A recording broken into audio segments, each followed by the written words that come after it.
የኢትዮጵያ የሙዚቃ ኢንዱስትሪ ላይ ትልቅ ስም እና አሻራ ካላቸው ሰዎች አንዱ ቴዲ አፍሮ ወይም ቴዎድሮስ ካሳሁን ገርማሞ። ቴዲ አፍሮ እንደ አውሮፓውያን አቆጣጠር ጁላይ 14 1976 በአዲስ አበባ ዘፋኝና ጸሐፊ ከሆነው አባቱ ካሳሁን ገርማሞ እና ዳንሰኛ ከነበረችው ጥላይ አራጌ እናቱ ተወለደ። የሙዚቃ ጉዞውን ገና በልጅነት ዕድሜው የጀመረ ሲሆን እስካሁን ባለው የዕድሜ ቆይታም 6 አልበሞችን አበርክቶልናል። የመጀመሪያ አልበሙ ጽጌረዳ፣ ትራኮቹም ሌቦ፣ ዋዘንድሮ፣ ቀዘብዬ፣ ጽጌረዳ፣ ሎምዬ፣ ጓደኛ፣ ሀገሬ፣ ሸኘውሽ፣ ትዝብት፣ ጉድ ሰራችኝ፣ ውባለሜ። ሁለተኛ አልበሙ አቦጊዳ፣ ትራኮቹም ልጅነት አላት፣ ለማልማሽ፣ ሞናሊዛ፣ አቦጊዳ፣ ሌላ አላውቅም፣ አይኔ ሁልጊዜ፣ ኃይሌ ኃይሌ፣ ባይገርምሽ፣ ቢራቢሮ፣ ኃይለ ሥላሴ፣ ሔዋን እንደዋዛ የተሰኙ ይሆናሉ።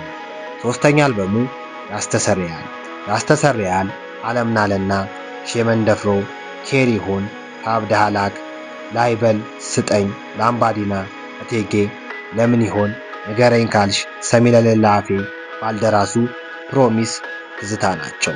ከዛ በኋላ አምስተኛ አልበሙ ኢትዮጵያ ያምራል፣ አደዬ፣ ኦላሚዞ፣ እማዘንዲለር፣ ታሞልሻል፣ ማረኬ፣ መማፀኔ፣ ለኔ ያርገው፣ አፄ ቴዎድሮስ ሁለተኛ፣ ማር እስከ ጧፉ፣ ሰንበሬ፣ ኢትዮጵያ የተሰኙትን ይዟል። የመጨረሻ አልበሙ ደግሞ ኢቶሪካ፣ ሺህ ቢባል ዘመኑ፣ ታየኝ የተለያዩ ሙዚቃዎችን አካቶ ይዟል።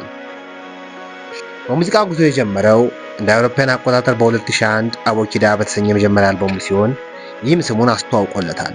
አልበሙም ለቀድሞ ንጉሠ ነገሥት ቀዳማዊ ኃይለ ሥላሴ የተሰጠው ኃይለ ሥላሴ፣ ለሩጫ ሻምፒዮን ኃይሌ ገብረሥላሴ የተሰጠው ኃይሌ ኃይሌ እና ሞናሊዛ የሚባሉ ዘፈኞችን በደንብ እንዲወደዱ አድርጎለታል። በ2005 እንደ አውሮፓውያን አቆጣጠር በእኛ ደግሞ በ1997 የተለቀቀው ሶስተኛ አልበሙ ያስተሰርያል በሙዚቃ ሕይወት ውስጥ ወሳኝ ምዕራፍ ነበር።